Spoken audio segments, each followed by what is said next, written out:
Hi hello नमस्कार, मी मेघा स्वागत करते तुमचं आजच्या एका नवीन दिवसाच्या नवीन व्हिडिओमध्ये। सगळ्यांना सर्वात आधी श्री स्वामी समर्थ। आणि हो, कसे आहात सगळे? मस्त मजेत ना?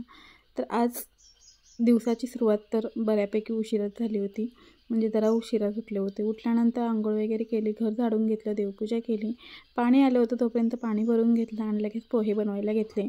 सकाळी लवकर उठलं की मग स्वतःची तयारी करायला पण वेळ भेटतो, कारण आहोंना आमच्या उठल्यानंतर लगेच नाश्ता लागतो, कारण त्यांना मेडिसिन वगैरे घ्यायचे असतात। त्यामुळे मला उशीर झाला उठायला की माझी खूप घाई होते आणि आंघोळ केल्याशिवाय त्यांना काही जेवण बनवायला आलेलं स्वयंपाकघरामध्ये आवडत नाही, त्यामुळे आंघोळ करूनच किचनमध्ये यावं लागतं। आज सकाळी थोडा उठायला उशीरच झालेला, म्हणजे नेहमी मी 6:30पर्यंत उठते, पण आज 7:30 वाजले होते उठायला। उठून आंघोळ वगैरे करेपर्यंत पाणी आलं। पाणी आल्यानंतर पहिल्यांदा देवपूजा करून घेतली आणि मग बाकीच्या कामांना हात लावला। एकीकडं कांदा चिरून घेतला आणि मस्त असं बटाटे पण चिरून घेतले। तेलामध्ये थोडेसे शेंगदाणे तळून घेऊन बाजूला ठेवले। पोहे छान असे भिजवून घेतले आणि त्यानंतर मग जिरे मोहरीची फोडणी देऊन कांदा आणि बटाटे एकदमच चांगले असे शिजायला टाकून दिले। थोडंसं मीठ टाकल्यानंतर लगेचच बटाटा आणि कांदा दोन्ही पण शिजलं होतं। त्यानंतर तेलामध्ये थोडीशी हळद टाकली आणि नेहमीसारखे पोहे फोडणी देऊन घेतले। पोहे थोडेसे कोरडे वाटत होते मला, त्यामुळं मी वरून थोडंसं पाणी मारलं आणि म्हणजे पाण्याचा थोडासा हबका दिला आणि झाकून ठेवून मस्त वाफेवरती पोहे शिजवून घेतले आणि खरंच खूप छान लागतात। बटाटा पोहे मला तर खूप आवडतात, पण घरात एकटीसाठी काहीतरी वेगळं बनवायचं म्हटलं की मला कंटाळा येतो, त्यामुळे मी काही एकटीसाठी वेगळं बनवत नाही। जे सगळ्यांना आवडतं तेच मी माझ्यासाठी सुद्धा बनवते। पोहे खाऊन वगैरे झाले होते, त्यानंतर जेवणाला उशीर होता म्हणून म्हटलं चला तोपर्यंत कपाट आवरून घेऊ। बरेच दिवस झालं हे कपाट मला आवरायचं होतं, कारण आता माझी तब्येत जास्त झालेली आहे आणि कपाटातले जेवढे कपडे आहेत त्यातले अर्धे कपडेसुद्धा मला येत नाहीत। त्यामुळं म्हटलं जे येत नाहीत कपडे ते व्यवस्थित एका बॅगमध्ये भरून ठेवायचे आणि जे वापरामध्ये आहेत आणि जे मला येतात तेच वरती ठेवायचे। म्हणून सगळे कपडे काढले।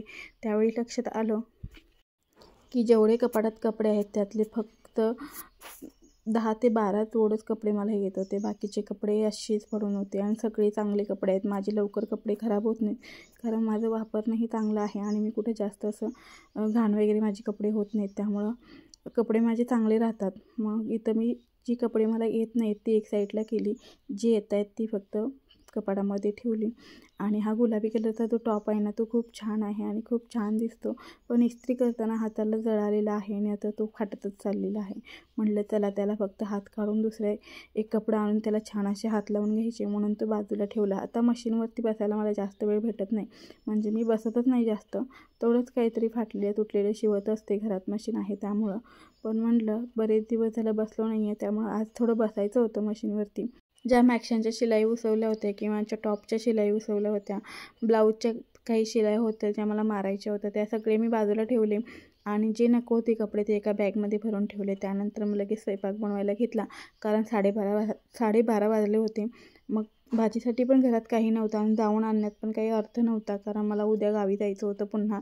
त्यामुळे घरात टोमॅटो होते तेवढे सगळे चिरून घेतले आणि टोमॅटोची चटणी बनवली आणि थोडं शेंगदाण्याचा कूट पण मला कमी पडला, कारण शेंगदाणे संपले होते।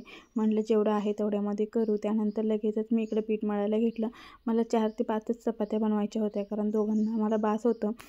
तर इथं मी 4-5 चपातीचं पीठ मळून घेतलं छान असं, आणि मी चपातीचं पीठ मळल्यानंतर लगेच तेल लावत नाही, पहिल्यांदा पाण्यामध्ये पीठ मळल्यावर तसंच ठेवून देते आणि 10-15 मिनटानंतर मग त्याला तेल लावते, ज्यावेळी मला चपात्या करायच्या आहेत तेव्हा। त्यामुळे चपात्या खूप छान होतात। तर प्रत्येकाची वेगळी पद्धत असते, कोणी लगेचच तेल लावून ठेवतं, मी आधी तशीच करायची, पण मी कधी कधी तशी करते आणि कधी कधी असं करते की मी तेल लावत नाही, लगेच जेव्हा मला चपात्या करायच्या आहेत तेव्हाच तेल लावते। चपातीचं पीठ भिजेपर्यंत तिकडे टोमॅटो चटणी शिजत होती, म्हटलं तोपर्यंत रायता करून घ्यावा। आणि तुम्हाला रायता कसा खायला आवडतो मला नक्की सांगा, कारण मला फक्त काकडीचा रायता आवडतो खायला। तर मी फक्त दह्यामध्ये 2-3 चमचे पाणी टाकलं होतं आणि थोडंसं काळं मीठ आणि साधं मीठ टाकून असं मिक्स करून घेते आणि मग त्याच्यामध्ये काकडी आणि कोथिंबीर टाकून मस्त असा रायता बनवून ठेवला। आणि आता एवढं म्हणजे व्हिडिओ बनवायचं वैताग येतोय, म्हणजे खरं सांगू का काय बनवायचं व्हिडिओ हेच कळत नाही। डेली रुटीन आपलं दाखवताना तेच असतं, जेवण बनवा, कपडे भांडी लादी पुसा, साफसफाई करा, हेच असतं।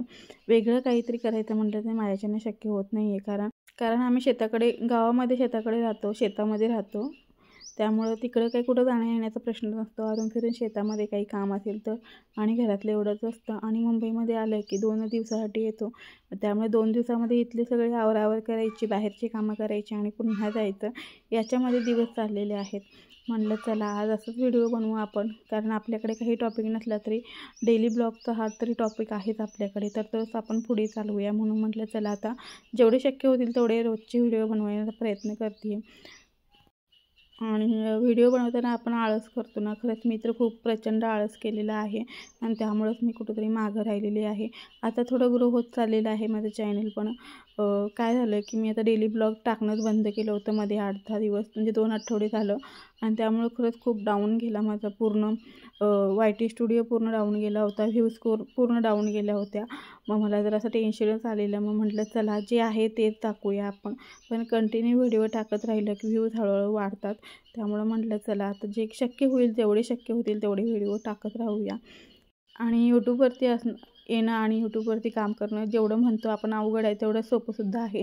सोपं या गोष्टीसाठी म्हणते मी, कारण तुमच्या अंगात जर मेहनत करायची क्षमता असेल ना, तर तुमच्यासाठी खरंच खूप सोपं आहे. पण माझ्यासारखं जर तुम्ही कोणी आळशी असाल तर मात्र यूट्यूबवरती सक्सेस होणं खरंच मुश्किल आहे. मी खूप आळस केलेला आहे. मला प्रत्येक वेळी ज्यावेळी वाटतं ना की यूट्यूबवरती सक्सेस व्हायला हवं, तेव्हा मी 2-4 दिवस व्हिडिओ बनवते आणि नंतर व्हिडिओ बनवतच नाही. आणि ह्यामुळेच मी कुठेतरी मागं राहिलेली आहे. याची खंत नाही आहे, कारण माझीच चुकी आहे त्यामुळं. पण ह्याच्यावरती एक मी डिटेल व्हिडिओ बनवेन. माझ्यासारख्या चुका तरी तुम्ही करणार नाही, जे कोणी नवीन यूट्यूबर असतील त्यासाठी. म्हणून म्हटलं चला आज थोडंसं बोलू आणि पुढचा एक व्हिडिओ असाच एक छान बनवेन, त्याच्यामध्ये पूर्ण मी अशी माहिती सांगेन की काय करायला हवं.